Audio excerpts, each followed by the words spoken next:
Lutero fue un monje agustino alemán, sacerdote católico, que, como ignora la gran mayoría de sus seguidores y aún de los católicos, tenía grandes problemas psicológicos. Así lo atestiguan Dietrich M., el psicoanalista Ronald Davies y Maritain, entre otros. Y fue el que causó la gran separación de la única iglesia de Cristo, la más grande. Se dice que él se separó de la iglesia al ver los escándalos y corrupciones del clero, pero no fue tan así. Primero que nada, él se hizo monje para que no lo arrestaran, ya que había matado a Jerome Bunz en un duelo, como lo registró el jurista Dietrich M. Al entrar en la orden de los agustinos, gozaba del derecho de asilo y se salvó.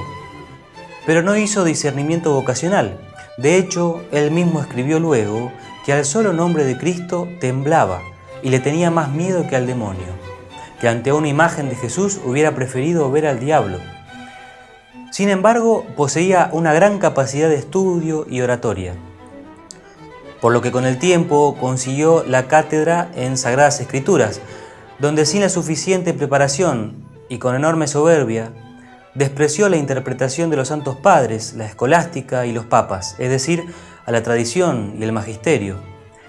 En ese entonces se le adhirió el profesor Philip Melanchthon.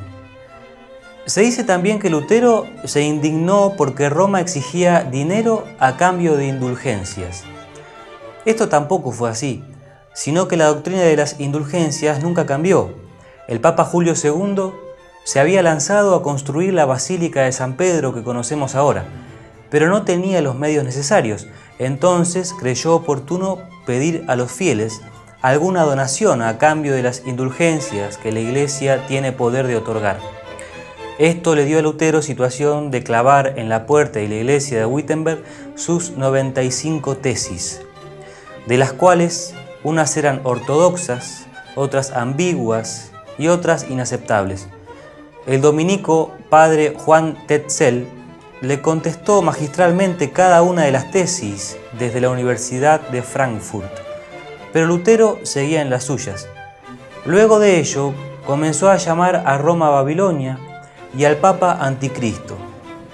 Entre las cosas que defendía, encontramos escrito de su puño y letra que el bautismo no importa, sino que solo justifica la fe, contrario a lo dicho por Cristo en Juan 3:5, o que no importa las obras buenas o malas que hagamos, contrario a Santiago 2:26 o a 1 Corintios 6 del 9 al 10. Al versículo de Romanos 1:17 que dice que el justo vive de la fe, él le agregó la palabra solo. Escribió que hay que pecar mucho y fuerte, ya que eso no importa si crees en Cristo, contra las mismas palabras de Jesús: ve y no peques más. Enseñó que el cristianismo no es más que el ejercicio de sentirse salvado por Cristo, en contra de lo escrito en Jeremías 17:9 o en Hebreos 4:12. También escribió que es el mismo Dios quien hace cometer las malas obras a los perversos. Aconsejaba a sus allegados, como Jerónimo Weller, que no tengan miedo de juguetear con varias mujeres, de darse a la bebida, ni de contar cuentos verdes.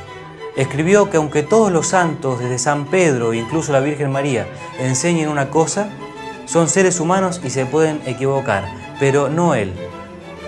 Escribió que la razón se opone directamente a la fe, contrario a Proverbios 4, del 5 al 9 y 24, del 3 al 4, a Isaías 1, del 18 al 19 o a Romanos 1, del 19 al 20. También era profundamente antisemita, de la misma manera que decía que la mujer solo sirve para saciar sexualmente al hombre, contrario a la tradición bimilenaria de la Iglesia Católica, que eleva la virtud de la castidad y enseña que la mujer es más perfecta que el hombre. Y podríamos seguir citándolo. Incluso dejó escrito que Jesucristo fornicó con la mujer de la fuente y con la Magdalena. Muchas veces, cuando le exigían argumentos sobre su doctrina, él solo decía: Lutero lo quiere, Lutero así habla. Aconsejaba a sus amigos mentir lisa y llanamente y que tengan otra mujer más aparte de sus esposas. Se casó con la monja Catalina de Bora, quien dejó los hábitos por seguirlo a él, con la que tuvo 8 hijos. Finalmente, en 1520 fue excomulgado y al año siguiente el emperador Carlos V decidió hacerlo comparecer por las revueltas y divisiones sociales y religiosas que había ocasionado, pero Lutero no cedió en nada y fue desterrado del imperio. En su destierro comenzó a pergeñar una iglesia paralela a la de Cristo, para lo que modificó la Biblia quitándole los libros de Judith, Sabiduría, Tobit, Eclesiástico, Macabeos y la Epístola de Santiago. Impuso su doctrina de la sola escritura, que defiende que cada uno puede interpretar la Biblia como le parezca, contrario a la segunda carta de Pedro capítulo 1 versículo 20 o a Gálatas 1:8.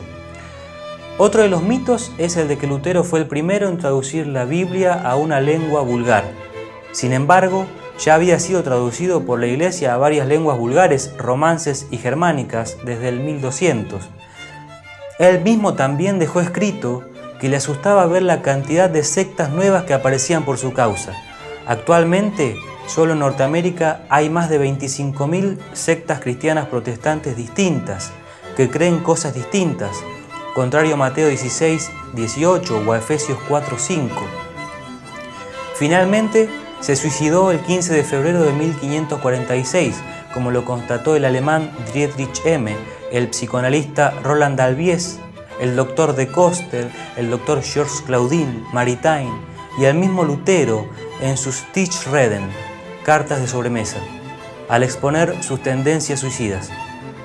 Todos estos datos fueron tomados a partir de los mismos escritos de Lutero, sus compañeros y profesionales contemporáneos, como también de los estudios de otros profesionales sobre la figura de Lutero.